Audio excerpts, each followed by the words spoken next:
More than 50,000 strong, young men and women leave their families, their homes, their studies to serve. You can always feel the spirit. It's unlike anything I've ever been exposed to in my life, and I'm grateful for the opportunity I have to be here. It begins at the Missionary Training Center, where they learn languages, discover cultures, and prepare to preach the restored gospel of Jesus Christ. The wonderful part of the Missionary Training Center is just simply the missionaries. They come with a unity of purpose. They bond with each other, they help each other, they lift each other. Come inside the MTC and meet an army of faith.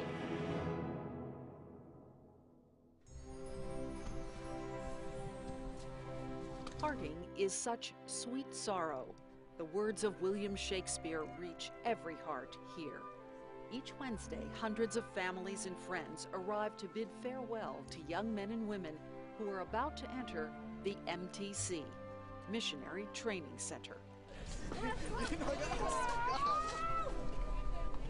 This moment comes with anticipation and great emotion, each person feeling something unique. As we came in, it just felt like an army of young men, happy in doing what they're doing. You could just feel the excitement. That's what I felt. As cars pull up along the curb, every missionary is met by a host. And there are 100 cars who arrive along the curb here every 15 minutes. How you doing? What's your name? Well, we're the older elders here at the MTC, and so we're just picking up all the new ones and taking their luggage and showing them a little bit around the place and just getting them a little bit used to the new life here in the MTC. It's very exciting, but it's hard too. But it's mostly exciting. I have to admit, it's mostly exciting. It's what we've dreamed about and hoped for. So it's just a lot of exciting things, and we're trying to balance out the missing of them because we love them so much. He's going to learn a lot.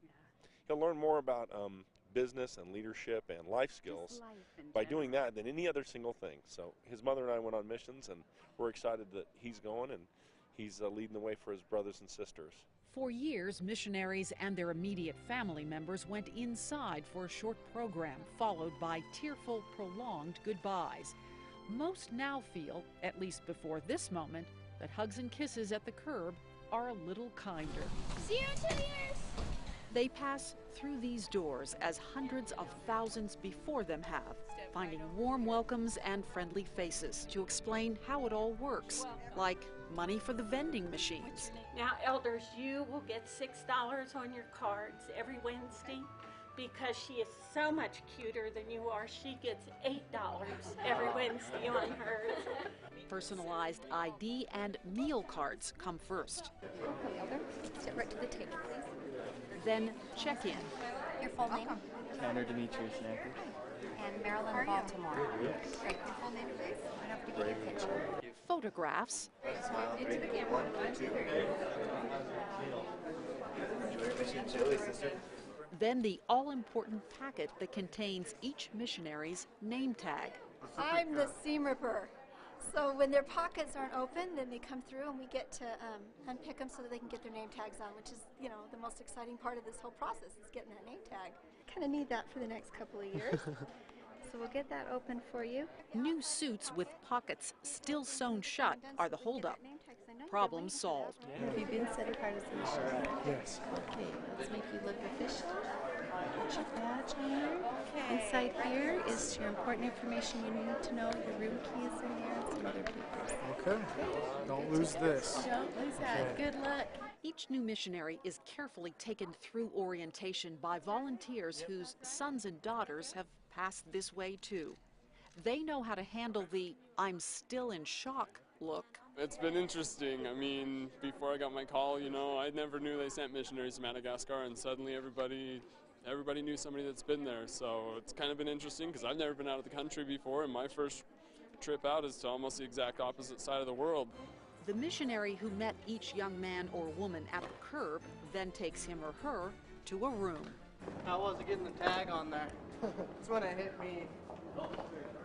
Yeah, it's different. It's good. They live in dorms, similar to those at colleges and universities. Here it's 2 bunk beds, 4 to a room. So you need your scriptures, preach my gospel, something to take notes with, and then this little guy. So you have all that? It's a lot. It's a lot to process. I mean, geez. Coming from being with my family all day, it's just crazy. It's surreal. It really is. Then each missionary picks up a packet of classroom materials. Awesome. Do you need to preach my gospel, Elder? Jeez. I don't. I have it with me. You have it. There you go. Head through the office. I'll get that for you, Elder. Welcome. Look at there. Good host. Jeez, seriously. And one more very important meeting takes place on that first day. Nice to meet you. The Companion. They will be together for 24 hours, anywhere from 3 to 12 weeks, depending upon whether they are serving English-speaking or foreign language missions. Forming friendships here, learning how to get along with people, they quickly find will serve them well in the months and years to come. It's so rewarding, and just feeling that spirit and feeling just like thinking about the people that we'll teach. It's really fun. It's really good. And it looks like the two of you in the last 4 weeks have become such good friends. Yeah, we keep thinking how lucky we are because we get along so well, and lots of people don't have that thing to help them through the MTC because it's hard. Yeah, we're lucky. It's now mid-afternoon, and all of the new missionaries are gathered together to hear from the Missionary Training Center Presidency. We welcome you, wonderful missionaries. How nice it is to be in your presence. President Bruce McKiff of the MTC presidency assured them that each one has a unique path to find and follow as he or she searches for people who want to know. They now wear the name of Jesus Christ over their hearts, and for a period of time will be each day in his service. Here, they learn how. With love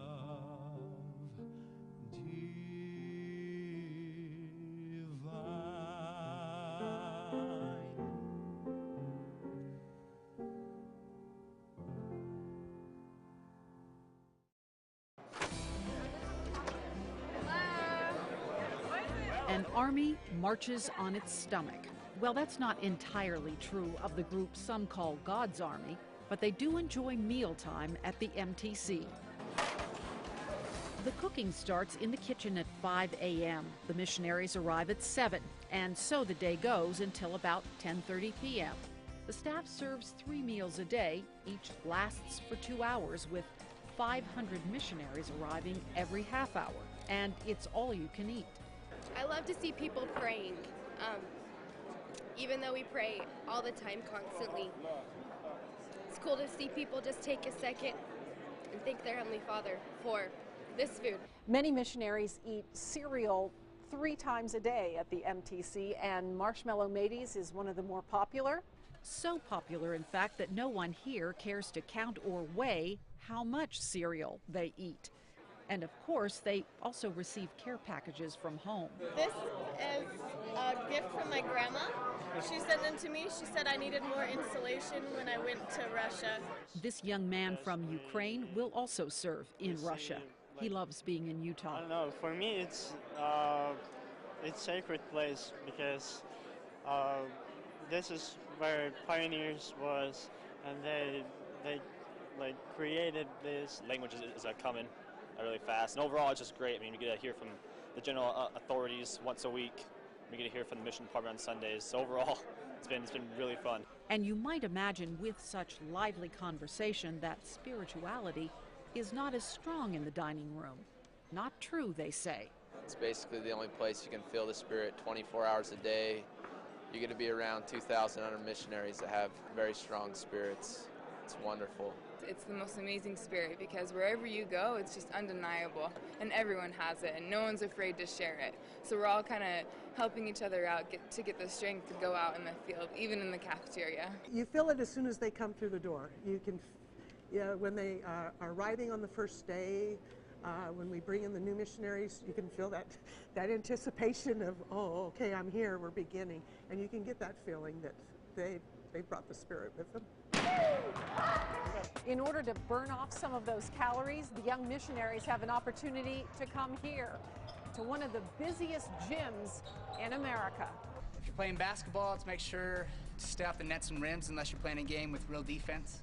From 6 a.m. until 9 p.m. most days and nights, the young missionaries pound the court, playing basketball, volleyball, and the ever-popular Foursquare. Last year, gym management logged 500,000 missionary hours, which makes it one of the busiest in America, possibly the world. It's not an exercise program, it's a recreation program. And the philosophy is to get them out of a desk, get them out of those stressful situations, and be able to sweat it off and have some fun and enjoy each other's camaraderie. And because they're in the same room, missionaries do not have to participate in the same activity as their companions. So they make new friends. We love to just come here and mingle, and it's fun to be able to interact with a lot of other people because we usually only incorporate with the elders that are going to our same mission. So it's fun to be able to meet other missionaries. Over the years, MTC administrators have added options to exercise, some particularly for the young women. There's a 6 a.m. class to 6:30 that the sisters are allowed to go to, and they have Pilates and yoga and kickboxing and a step class, and you also can run around in the morning as well, so that's nice, and we're really blessed to have that, I think. And for those who prefer a personal workout, there is a track above the gym and options for strength training as well. So while at the MTC, this is home. With 3 roommates, there's little private time, but plenty of opportunity to get to know each other. Me and Elder Armstrong were definitely 2 different people, but it's really helped me figure out what I need to work on and what things that I can do better to be a better companion. I like it here. I mean, it's pretty nice, nicer than what I expected. And that clean-cut look starts at the MTC barber shop. I'm glad to get it off. It's my first haircut, the MTC, so it's my first haircut by someone outside of my family also. That's because Elder Frankham happens to be a 3rd-generation barber. Friendly on a Monday. We're supposed to have a nice for our president, so I came to get it shortened up. Vamos falar sobre estas And palavras. before they leave, becoming as fluent as possible in a foreign language is what they hope. 52 languages are taught here. They also study church doctrine and how to teach the gospel. Você poderia ler esta passagem em voz alta. And in TAL, or Technology-Assisted Language Learning Lab, where each missionary can listen to his or her own voice. We're not in Brazil, we're not with speaking Portuguese here necessarily with like natives, but it was just a good way to be able to hear it and practice. Nathan Toon loved his mission to Russia. He hopes to leave his students with more than language skills. What I remember most is all the little experiences that happened each day.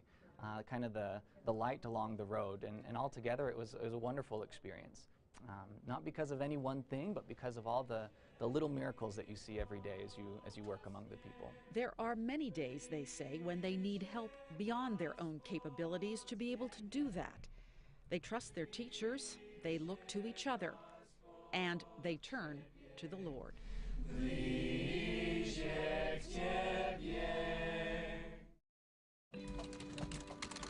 Preaching the gospel of Jesus Christ online.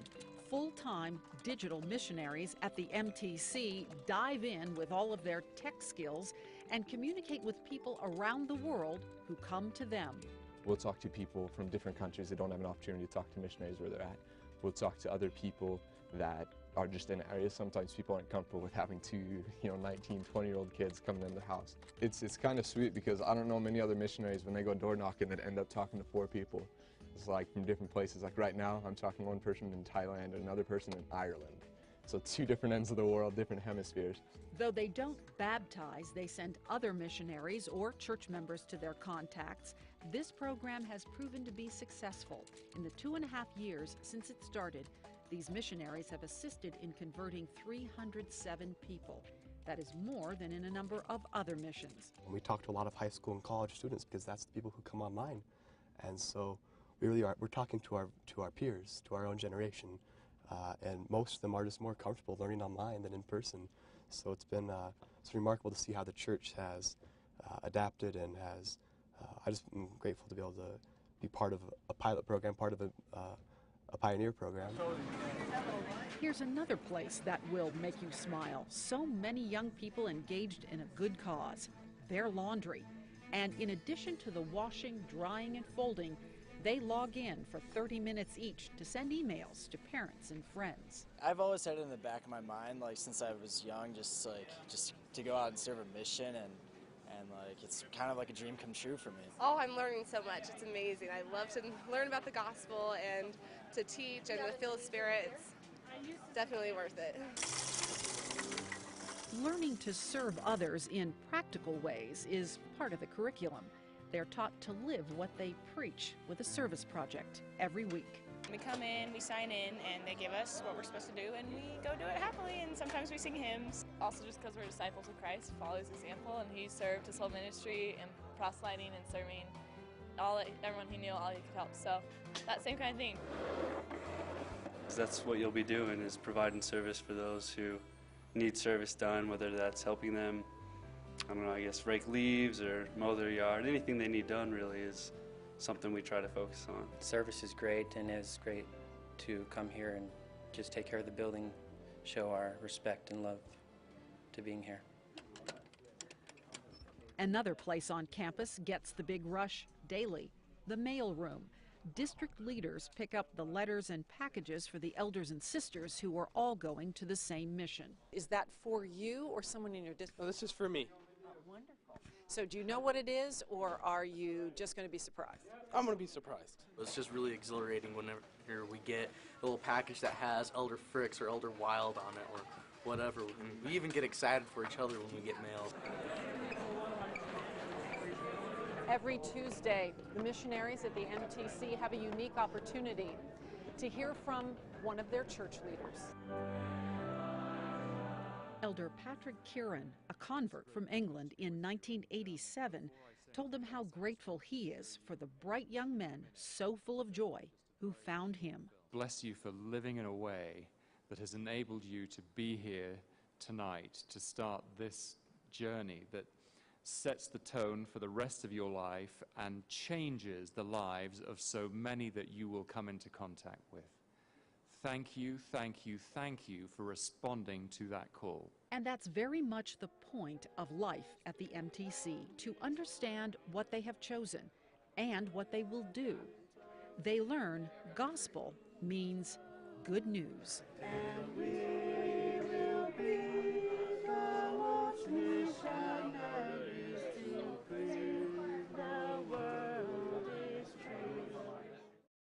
From Chopper 5, you can see the Missionary Training Center campus in Provo. Spread over 40 acres, there are 19 buildings that contain 37 offices, 22 chapels, 290 classrooms, housing for nearly 3,000, the cafeteria, kitchen, gymnasium, and more. The Church of Jesus Christ of Latter-day Saints will celebrate 50 years of missionary training in Provo in December of 2011. This is my son's mission president. Gordon Brown is the 18th president of the MTC. He and his two counselors and their wives are responsible for the ecclesiastical side of life here. What's been the highlight for you at the MTC? What's been the very best? I think the companion study. The companion study? Yes. That's remarkable. That's wonderful. Yes. Because you learn so much when you're studying together? Yes, a lot. Well, I can say from a selfish point of view that it brings a lot to me, because each of these young missionaries have a marvelous spirit. They're here because they love the Lord, and they're here because they want to be here. And so when you're in their presence, you feel this wonderful and powerful spirit. It's amazing. Training missionaries began in the early 20th century. In 1925, church leaders dedicated this home on North State Street for housing and classes. Decades later, in 1962, they moved to the former Ute Hotel nearby, and the elementary school on North Temple was purchased and became the mission home in 1970. The original Missionary Language Institute began at BYU's Alumni House in 1961. The Roberts Hotel in downtown Provo was the first residence. In 1963, BYU's Knight Mangum Hall served as the women's dorm, and then until 1976, was the central office, dining hall, classroom, and place of worship. During the early 70s, the language training mission became overcrowded, so for a time, leaders rented classroom and residence space at the Catholic Church's St. Francis School in Provo. Also in the 1970s, the men's gym was used at times for living quarters. Elders called it the Provo Hilton. Groundbreaking for the first phase construction of the new LTM took place in July of 1974 with Elder Ezra Taft Benson presiding. By November 1st, the foundations of several buildings were visible. President Spencer W. Kimball performed the dedication of Phase 1 of the LTM complex in September of 1976. Elder Thomas S. Monson conducted. That year, the name was changed to the MTC. So they established the MTC in Provo, which was primarily Spanish-speaking at that point. And then later on, they established an MTC to handle the Scandinavian languages at Ricks College. And then ultimately, there was another MTC that was established in the Hawaiian Islands to handle the Pacific and Asian languages. This intense training and highly structured environment proved too difficult for some young people who leave the MTC. There are high standards and expectations of virtuous living. Well, it isn't a boot camp, although I suspect some young people feel that it is, because it's relatively restricted. That is, they don't leave the MTC once they're there. They don't accept visitors. We simply can't do that. We have too many of them in residence. It still works, Carol, because I'm convinced it's the Lord's way. He called a prophet in Joseph Smith who was very young and very inexperienced. But today it works because people, young people, still feel committed to serve. They want to serve. It wasn't long before church leaders directed the building of more MTCs around the world. Today, there are 14 others. The first one was built in 1977 in Brazil. That same year, an MTC opened in New Zealand. In 1979, one opened in Mexico. Then came the MTC in Chile in 1981. The Philippines MTC was built in 1983. In 1985, one was opened in England. 3 were built in 1986, first in Argentina, then in Guatemala, and another in Peru. In 1992, an MTC was built in Colombia. The next one came in 1997 in the Dominican Republic. Then the next in Spain in 1999. Ghana's MTC opened in 2002, and in 2003 came an MTC in South Africa. And with 15 MTCs throughout the world, it's modern technology that helps the communication. It is literally a 24-hour-a-day operation. Magandang umaga po. Good morning. How are you? How's the weather in the Philippines today? Kelly Mills oversees all of them, and on this day is web conferencing a discussion on the Book of Mormon. He makes sure what is taught in the international MTCs is the same as in classrooms in Provo, no matter the size of the group. The largest MTC internationally is the Brazil MTC. It could hold up to 650 missionaries at a time, and right now trains almost 3,000 missionaries a year. It's the largest church-owned building in the world outside the United States, with just over 100,000 square feet, and it's a beautiful facility. That's the largest, and the smallest is the MTC in Johannesburg in South Africa. And that MTC trains just over 400 missionaries a year and can hold maybe 36 at a time. Latter-day Saints believe the missionary training centers fulfill revelation given first to the prophet Joseph Smith in 1832, as he was directed to organize a school of the prophets in which elders could teach one another and study, learn, and be acquainted with all good books and with languages, tongues, and people. And then President David O. McKay, who prophesied that the power and the inspiration of this great work will go to every corner of the earth. They learn things about themselves they couldn't know any other way. They find out they're capable of things they didn't know they were capable of. They really come to understand their own feelings about God, about their faith, about what they want to share. And it is an exciting place to be because of all those things happening continually here. I really love it here. The Spirit's super strong, and I just love that I can feel that Spirit every day and learn more about the gospel and learn more about the investigators that will be teaching in the Philippines. And from every corner of the earth, MTC graduates send postcards to the presidency and staff. "I'm here," they write. "The mission is great. I love the people. I'm shaking too much. Ah. Moments like these take place in thousands of homes around the world every year. 19-year-old Michael Hess is opening his letter from church headquarters. It tells him where he will serve his 2-year mission. He waited a day because his older brother Jonathan returned the night before from his mission in Ukraine. My mission was so precious to me, and it's just fresh on my mind. So now that he will have that, I'm excited for him. This is a family of missionaries. Here are the flags representing the different countries, and there's room for one more. You are assigned to labor in the Iowa Des Moines Mission. He's our 5th missionary, and every single time it's a whole new experience, and it's just so exciting to see how they respond. The Hess family has ties to the area in Iowa where Michael will serve. Our great-great-grandfather, who died on the Mormon Trail, he's buried in Mount Pisgah in southern Iowa. So maybe Michael can fulfill some family heritage there too.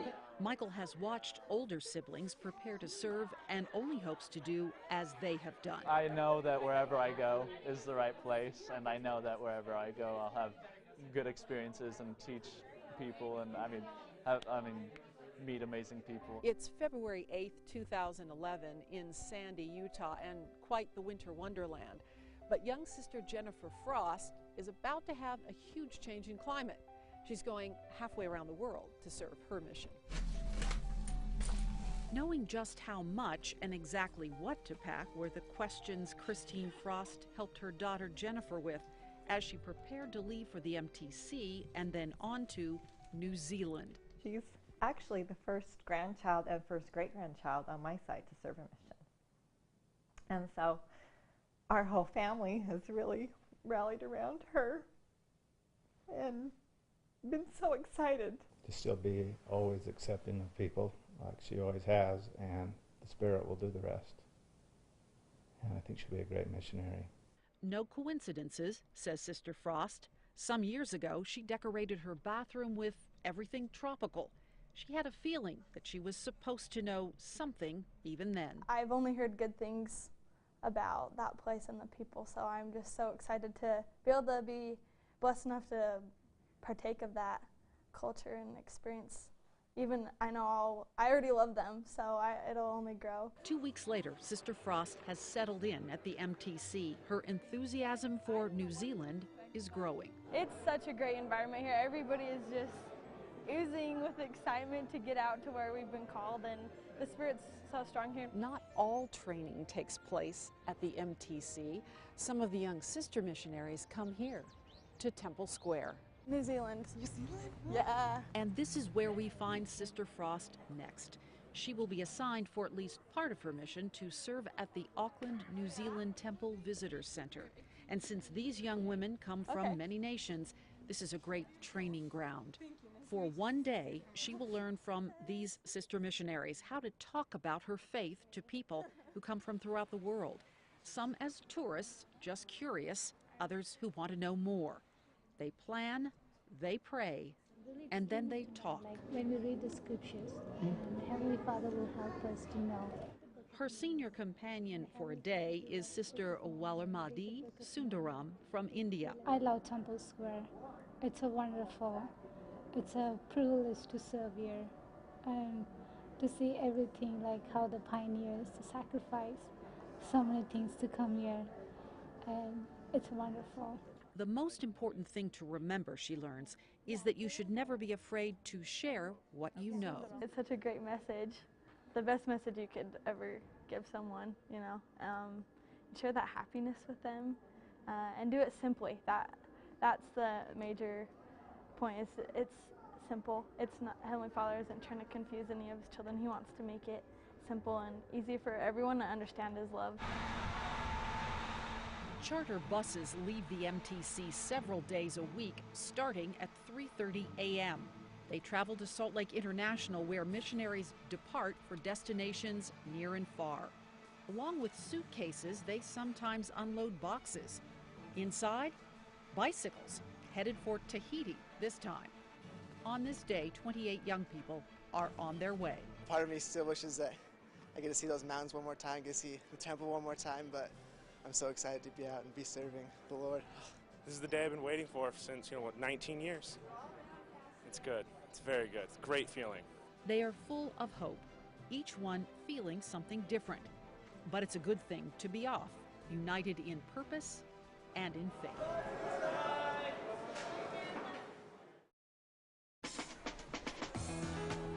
Excitement mounted, and the crowd grew as family members and friends gathered for joyous reunions.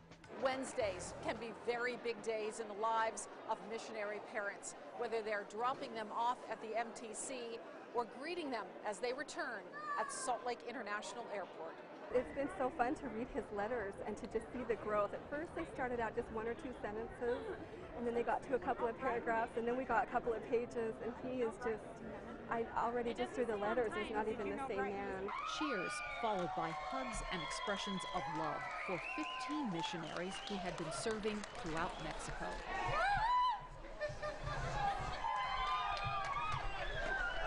That was the first thing he said to me. He goes, "Dad, it was worth it." So that was awesome. I'm very grateful for this opportunity that I had to serve the Lord and to come back to my beloved family and share this experience with them also. They're amazing people, and I love them very much. He's done it, and he's done a great job. And he came home a great young man. But missionary work doesn't suddenly end. Mark Broadbent remembers preparing for his own mission to Poland and the admiration he felt for his teachers. Whenever they talked about Poles, they would get emotional and express just a heartfelt love for them. Mark and his wife Melissa both served in Poland. They speak Polish in their home. They believe they will always be missionaries. My mission obviously brought joy into my life that I had never experienced up to that point. And being a teacher feels like I get to continue that. And I get to continue to share my testimony and love for the Polish language and the people. I think about my mission every single day. It built such a foundation for me to build on that it's an incredible thing to have that to move forward with. And sometimes the missionary work continues back at home. Dallin Hope served his mission in Brazil. His father Lance was not a member. It wasn't until I had received so many blessings while Dallin was on his mission, and then I asked with a true want to know. And once I made myself available to the response to that, the floodgates opened, and the blessings and the miracles started to happen, and I couldn't deny it any longer. In February 2011, Dallin performed the baptism that he prayed would happen. Remembering the feeling and the excitement, it's something that it was almost just amazement. It's something that I always wanted. It was a really great honor to be able to have such a role in it, to be able to, be there for him and just really go through that. When he returned home, he still carried that light of Christ, that spirit that was about him, that really had an influence on me. He taught me a lot while he was in the field, but that continued while he got home. I love the Savior, and he is my closest friend. This torn Book of Mormon was the inspiration for another father who had not been active in the faith for years. At age 15, his daughter Jennifer wrote her testimony in it and donated it to the missionary program. 6 years later, while serving in the Dominican Republic, her brother Cody was on his mission in Rochester, New York. He found the book stuck between the seats in his missionary car and sent it home to his dad, who came back to the church. I realized that this was no coincidence, that things happen for a reason, and the Lord is involved in our lives and know us individually and know what we need at the time. Serving the Dominican people, didn't quite realize how far an example or a testimony could reach, or how close to home. In missionary lingo, if you bring but one soul unto me, how great will be your joy, and how great it is for me and my joy to see that that one soul was my own dad. The first thing you're going to remind yourself always, constantly, is that you're following their plan. It's the people you're trying to help's plan. You cannot make somebody do what you want them to do. Patrick Reese from the Humanitarian Division of the Church's Welfare Department teaches retired couples how to serve missions in third world countries. When we opened up the call and it said country directors, we thought maybe there would be a lot of people scurrying around to help us, but country directors means us. We are it. The classes, they say, help them realize they will take what they know, their educations, experiences, and faith. You go through life and you live in the Western world, and you feel really blessed because we have so much, and we just need to give back. It's time. In 2003, 9 senior couples were serving in Ghana, West Africa. They had already completed a combined 44 missions. Their assignments included family history, public affairs, and assisting the area president. This is a brilliant place to be. It's jolly hot, and it can be uncomfortable at times, but it's a great adventure. And creating the cultural celebration. Missionary work, unbelievably rewarding, they say, and definitely life-changing.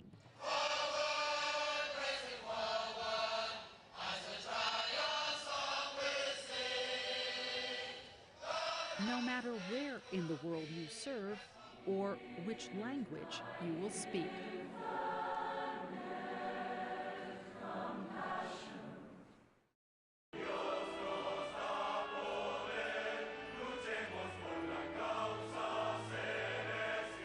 Nearly 1,000 missionaries crossed the stage as part of the cultural celebration in Santiago, Chile in 2006. Whether in large numbers or in pairs, Latter-day Saint missionaries walk the streets of large cities or small villages to teach as many people as possible. Millions throughout the world express gratitude for the knowledge they share and the spirit they bring into their homes. And our family as well. In 1960, 2 missionaries walked the length of our street in Steubenville, Ohio. No one invited them in to hear their message until they reached the last home and they met my mother. Elder Wayne Lewis from Arizona and Elder Clarence Johnson from New Mexico were assigned to our city for only a few months. It was so refreshing to see how willing she was to accept what we were talking about. They left the city for a district conference and returned about a week later, worried that Mildred Makita would no longer be interested. She said, you know, I have reviewed the material you've left. I've read into the Book of Mormon, and I have to tell you, I'm thoroughly convinced. And we were probably speechless at that moment. Probably the easiest baptism I had as a missionary. To see how that has rippled out from kind of one small pebble and has affected so many lives, I'm overwhelmed and humbled at the power that has had. What started very simply more than 50 years ago has affected generations. Our mother, Mildred Makita, became a Latter-day Saint in 1960. Our father, Dr. William Makita, in 1983. 4 children in between at various colleges and universities.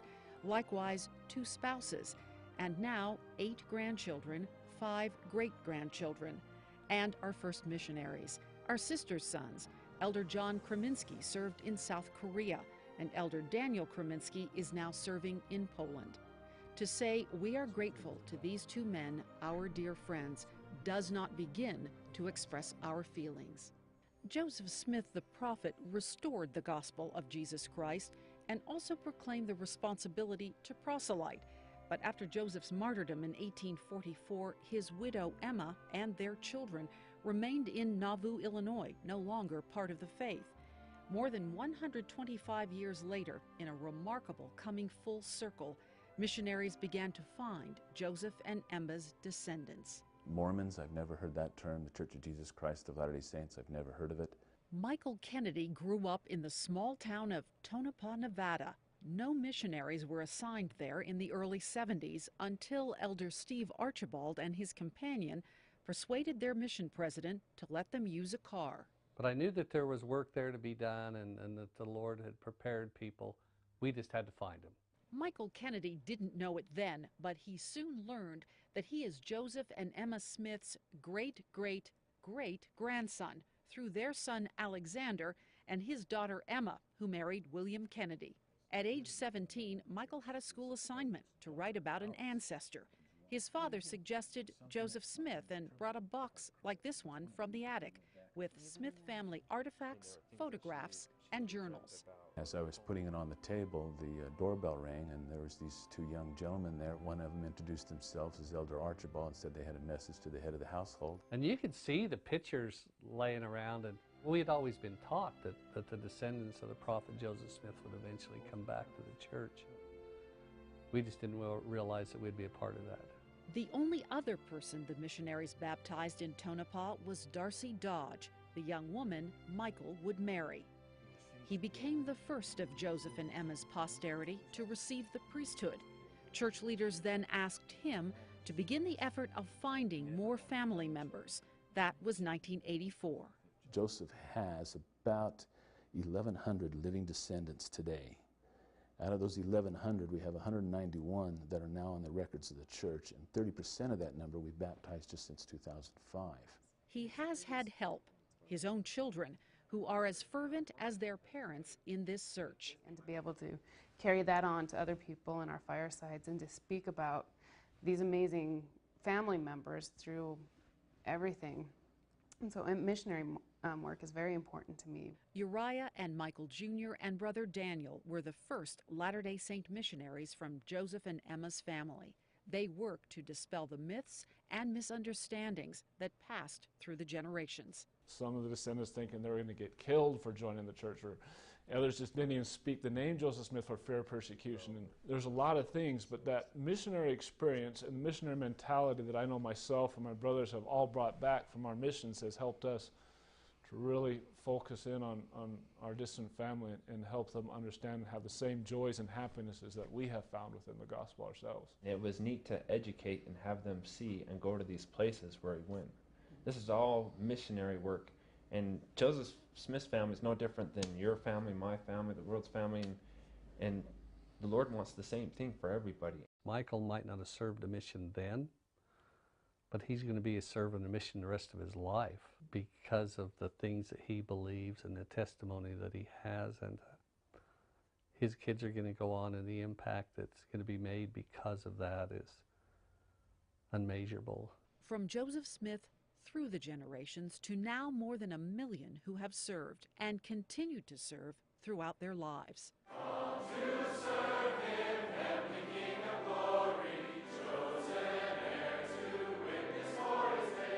Missionaries begin at training centers, learning languages and life skills, each finding his or her own footsteps of faith. They believe, they teach, they change lives.